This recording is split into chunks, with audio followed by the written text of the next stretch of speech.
Hello beautiful souls, it's Karen at So Magic Inspirations, and I've had this nagging to do this another like video log or whatever you call them, talking about a topic, and the topic is self-love, and a lot of other readers seem to be covering this as well. And it's a very important topic, and it's something that I feel we all have issues with this at times in our lives. And if you haven't had issues, this isn't the reading. Sorry, not a reading, is it? The message. So I'm going to share some of my experiences in life. I've lived a long life now, and I hope it helps somebody out there. I'm just trying to be honest with some of the things. Obviously, I'm not going into great detail, but just an overview of where I'm at with the self-love for myself. And I'm now 61, so it's a long time coming really for me. I grew up in a family where my mum and dad were quite young when they had me. That my mum was only 20, and sadly she'd lost both her parents by the time she was 15. They both had illnesses and died, and she was looked after by her older sisters, and so she didn't have the parental influence for a lot of her life, and I think that did really affect her. And it could be why she got married young. She wanted to belong, to be in a family. But sadly, and nobody knows how to be a parent, really. I mean, none of us really know. We go into these things, but we're not really sure.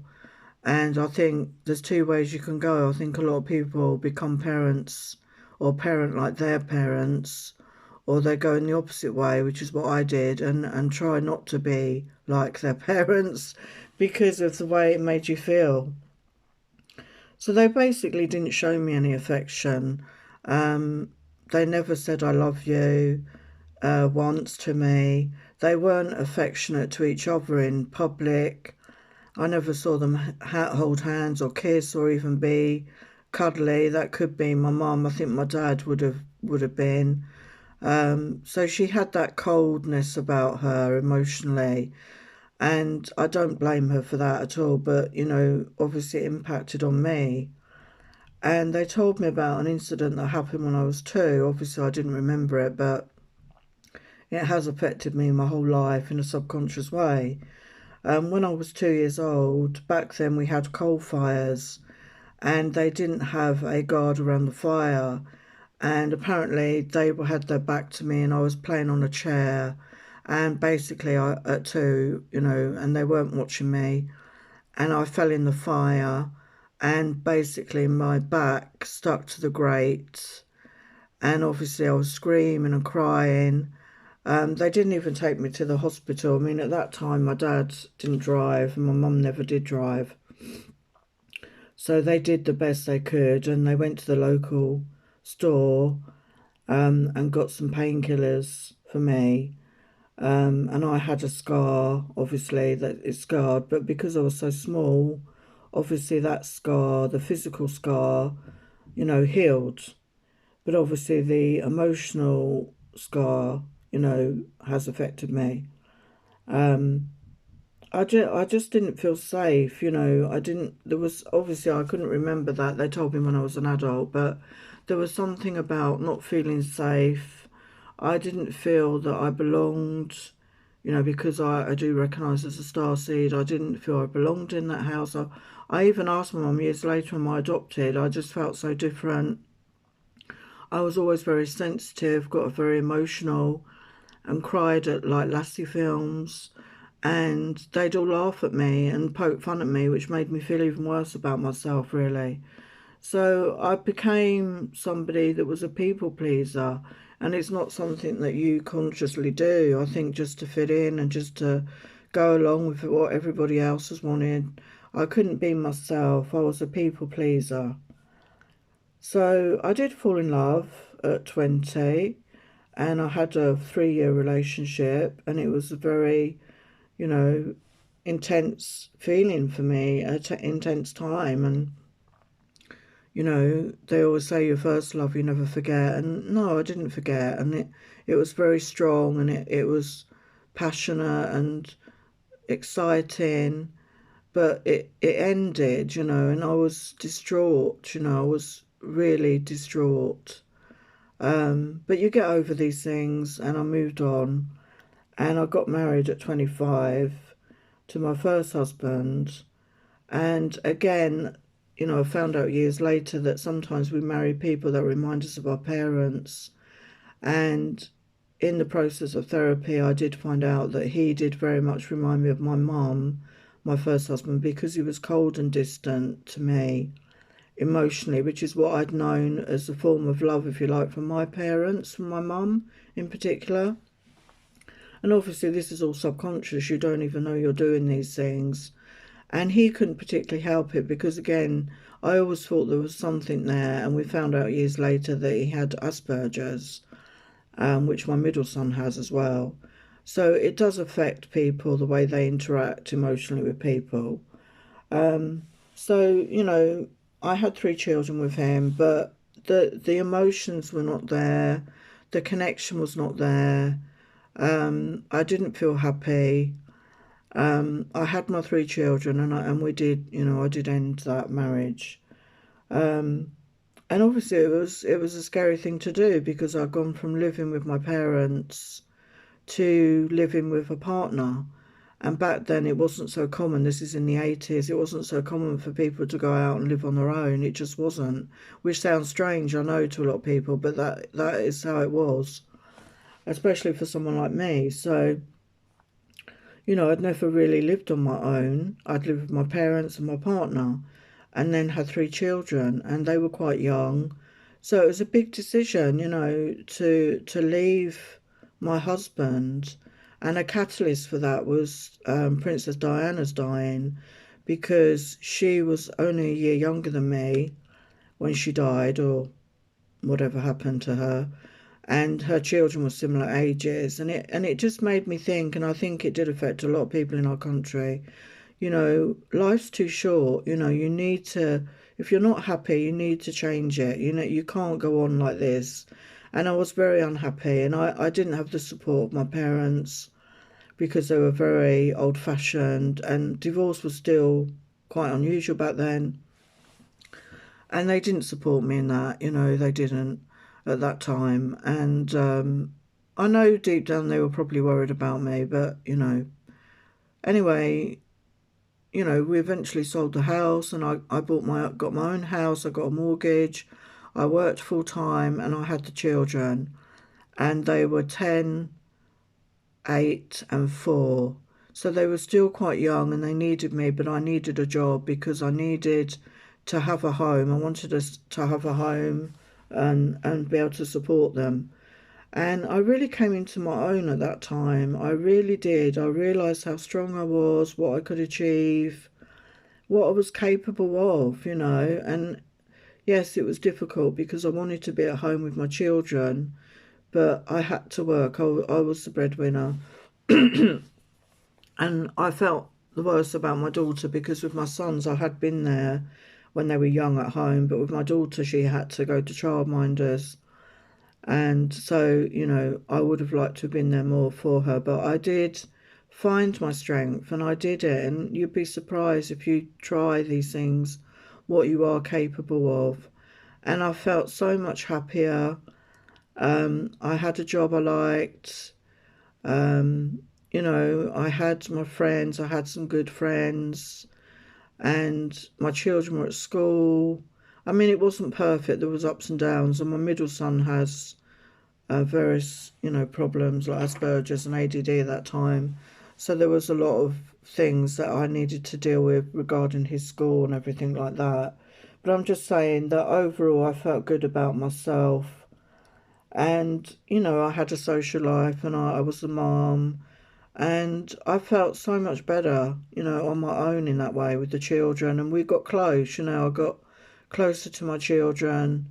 Their dad did still see them, but as he got involved with somebody, that he saw them less and less. But it was always his choice. I never stopped him seeing them. It was always his choice how often he saw them. So during this time, I had a couple of relationships, and one of them, he was from a different culture, and he was a lot younger than me. It should have been a fling, that was my intention. But I had feelings. We fell in love, and I had feelings. But again, I allowed that to overtake me in a way, those feelings, those passions. And, when I met him, I was in a good shape, I was a size 12 then, and I was feeling good about myself. And then gradually over time, he chipped away at my self-esteem, and I put on a bit of weight. And he always used to like winding me up about other women fancied him. He was a very attractive man, and he'd say things to me that, this person or that person really fancied him. And it really affected me, my self-esteem. He liked to make me feel jealous. Um, and and at the time, I allowed it, and I just put up with his behaviours. I don't know why, but I did. And, because I loved him or thought I loved him, and, it got that he was spending less time with me. It was a very tumultuous relationship, very passionate, very tumultuous. And he was of a culture where the men are quite dominant and like to have their own way. And his mother had spoilt him, basically. And I'm not going to go into the ins and out of what happened there, because that could be another video, but it ended in a very bad way, really. And then I was on my own for quite a few years after that, after that relationship ended. And then I met somebody, and we had a connection, and I ended up marrying him. We didn't get married. I was 48 when I married again, so I was just coming up for 40 when I got divorced the first time. And then I got remarried at 48, and I'd known him a couple of years by then, this person. And, it started off, it was fun. We enjoyed each other's company, made each other laugh. And I helped him a lot, as is my way. And I helped care for his mum. He was looking after his elderly mum. And I had a feeling that when she died, because he was adopted as well, and I had a feeling when she died that it would affect him a lot, and it did, because his dad had died when he was 10, and he was still very traumatised about it. So he had these serious issues, abandonment issues and everything, which is understandable, he's adopted. And, that must be a hard thing to accept. And yeah, so he had a breakdown, and he became mentally unwell. And again, at first the relationship was good, and then I ended up over time helping him to the point that it affected my own health, and I gave up my job. It wasn't just him, I was looking after my daughter and my middle son at that time, who were all going through some issues at the time. I'm not going to go into details now, but they were all going through a lot of issues. So, there was a lot for me. I couldn't work, I had to give up my job, and I was trying to help my husband, and there was various things going on, with his mental health, and I got him the help that he needed, and I always help people, but I over-helped him, because the more I helped him, the less he wanted to do or could do. And in the end, it became like he was my child. I felt like his parent. I felt like I had another child. And, typical codependency. I mean, and I admit my part in it. It's not completely his fault. I mean, sometimes we do these things out of love. We think we're helping them, but we're not really. And it affected my health to the degree that in the end I couldn't be with him anymore. I didn't love him anymore the same way. And I just, didn't see him as a partner. He was like a child. And I just didn't want to be in that situation.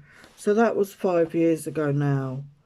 And we had a lot of issues in that relationship, health matters, financial matters. There was mental health issues, obviously, there was a lot. So after I split up with him and I got my own place and I had to rent then, I was single. I had my daughter with me for a bit, and then she got involved with somebody. And my other two were living in other places.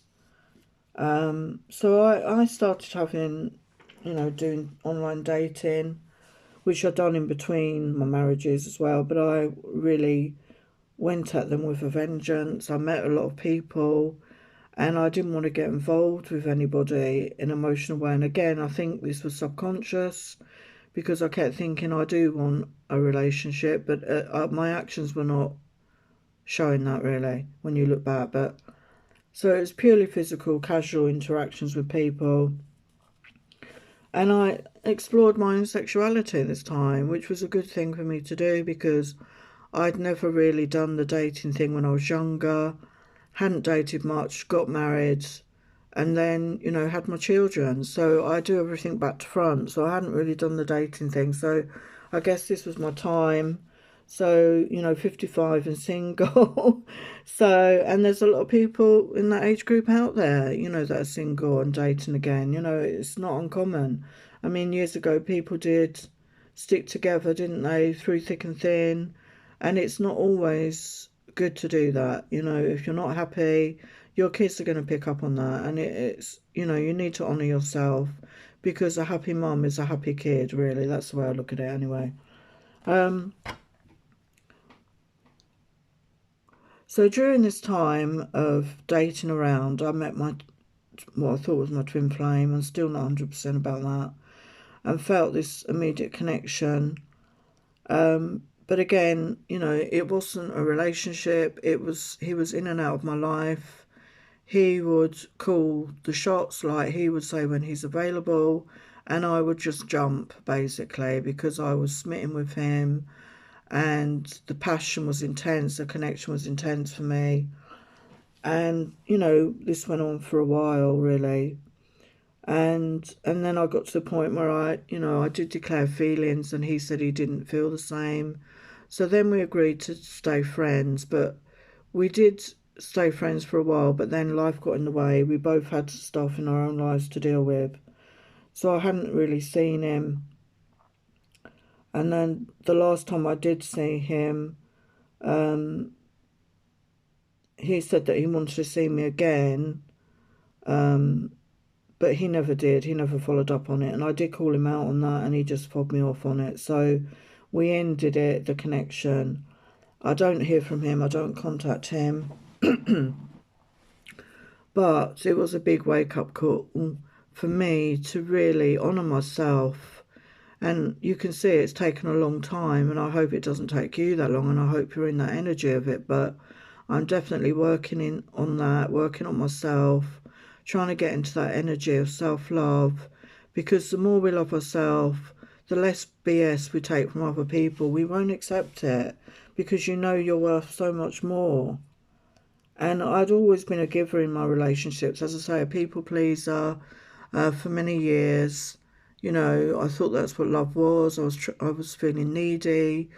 I had abandonment issues. I had these issues, and the more I gave, the less other people gave to me, and I didn't give them space to give to me because I will give, and I'm learning, that I need to really step back from that and allow someone to give to me. So, as I say, this neediness, it came from my childhood. I didn't feel loved. I'm not saying they didn't love me, but for whatever reason, they couldn't show it. They'd both had very difficult childhoods. Both my parents are dead now, so I can speak about these things. It wouldn't get back to them, but my dad's dad was served in the war, and it affected him mentally, and he came back and he wasn't the same.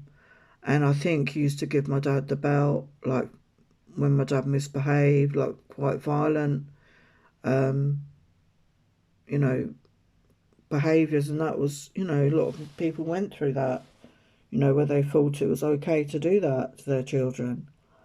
And like my mum, she didn't have much of a childhood. She lost both her parents. and then her sisters were looking after her who were working. So yeah, we need to, be aware that we're so worthy of so much more, and to not accept poor treatment, and to be in love with ourselves, to love ourselves. And the twin flame journey was a definite wake-up call for me, and I realised I deserve so much more, and it's taken me a long time. But I deserve that equal give and take in a connection, and I don't want to get involved with someone unless they're all in about me, and vice versa. Unless they're totally there for me and want to be with me, I'd rather be on my own. And don't settle for less than you deserve, okay? We all deserve love, and we need to love ourselves first, above everything else. Don't criticise yourself or put yourself down. No one is perfect. We all make mistakes. Try and learn from the mistakes and grow from your experience. Don't let it hold you back. You deserve love, and love yourself first always, okay? What would love do? That's the question. What would love do? If somebody loved you, what would love do? Okay? And, it's so important, when you're in that energy of self-love, you will attract the right person to you, because they will also be in that energy. So you'll be two whole people coming together, and that's how it should be. It's not a case of you complete me. We should be two whole people coming together, two healed people, or as much as we can. And sometimes, when you're in that right relationship, you can help each other heal further with that love and compassion and understanding. So I want to just do an inner child healing now. So if you want to do this, just relax yourself. Be comfortable, sit somewhere comfortable, and take 5 deep breaths in.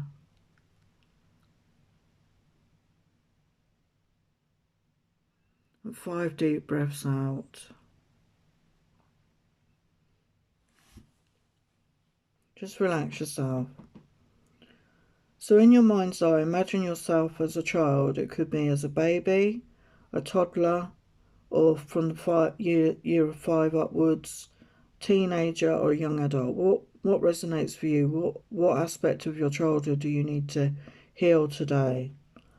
So whatever appears in your mind's eye, give that child a massive hug. Really hug it hard. And say to the child, which is you, I love you so much. You are important to me. You are worthy of love. You are so special, so gifted, so unique. Give yourself the love and attention you did not have. Hug yourself. Hug yourself. Hug yourself. And allow your inner child to cry, to laugh. Allow the child to say, I love you, to you. And allow yourself to hear those words said to you as many times as it feels good. And allow the child to be playful, to have fun, to be light-hearted. See the child full of love and playing and carefree, as you do in the park or on the beach.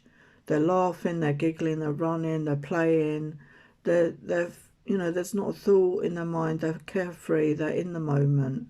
And be in that moment, be in that joyful, playful moment with your inner child. And so visualize that in your mind. Make yourself smile. And then say goodbye to the child. But know you can connect with your inner child anytime. So I just want to say, I'm sending you all lots of love. And you are worthy of love, no matter what you think. Okay? Everyone is deserving of love. And love yourself, no matter what. Love and blessings. Take care.